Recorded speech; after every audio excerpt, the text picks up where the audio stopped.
વખત ગુજરાત પર વાવાઝોડાનું સંકટ તોળાઈ રહ્યું છે। હવામાન નિષ્ણાંતે આગાહી કરી છે કે જે પ્રમાણે અત્યારે મુંબઈ અને ગુજરાતની વચ્ચે દરિયાકાંઠા પર વાવાઝોડાનું સંકટ તોળાઈ રહ્યું છે, ત્યારે હવામાન નિષ્ણાંત પરેશ ગોસ્વામીએ આગાહી કરી છે કે વાવાઝોડું વધુ મજબૂત બને તેવી શક્યતા રહેલી છે।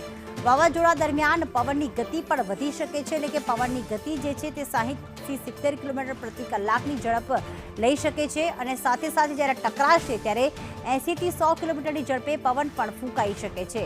ભારે વરસાદ પણ એ વખતે થઈ શકે છે। દરિયાકાંઠાથી નજીકમાં વાવાઝોડાની સિસ્ટમ એક સર્જાઈ છે। જો વાવાઝોડું સાયક્લોન બનશે તો ગુજરાતે ચેતવાની જરૂર છે તેવી માહિતી અત્યારે મળી રહી છે, એટલે કે ગુજરાત પર એક મોટું સંકટ વાવાઝોડા અંગેનું, જેમાં જો દરિયાકાંઠે ટકરાશે ને વાવાઝોડું જો સાયક્લોન બનશે તો મોટી તબાહી દરિયાકાંઠાના વિસ્તારોમાં થઈ શકે છે।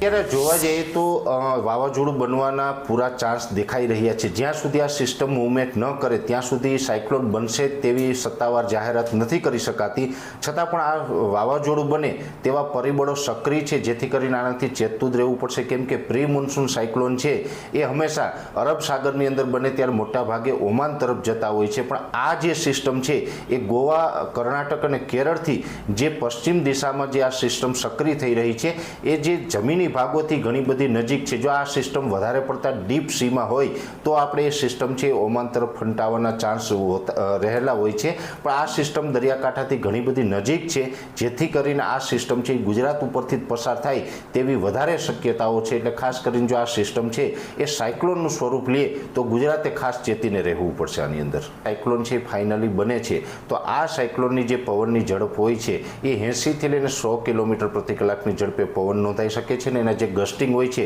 એ 140 થી લઈને 160 કિલોમીટર પ્રતિ કલાક હોઈ શકે છે। એટલે સાયક્લોન બનશે તો આ પ્રકારે પવનની ઝડપ હશે। માની લઈએ કે સાયક્લોન નથી બનતું ને ડિપ્રેશન અથવા તો ડીપ ડિપ્રેશનના સ્વરૂપમાં આ સિસ્ટમ ગુજરાત ઉપરથી પસાર થાય તો પણ એની અંદર 50 થી લઈને 60 કિલોમીટર પ્રતિ કલાકની ઝડપે પવન ફૂંકાશે। એટલે જે મે મહિનાના છેલ્લા અઠવાડિયામાં જે વરસાદો પડવાના છે એ પવન સાથે પણ વરસાદો પડવાના છે, જેની આપણે માનસિક તૈયારી પણ રાખવી પડશે।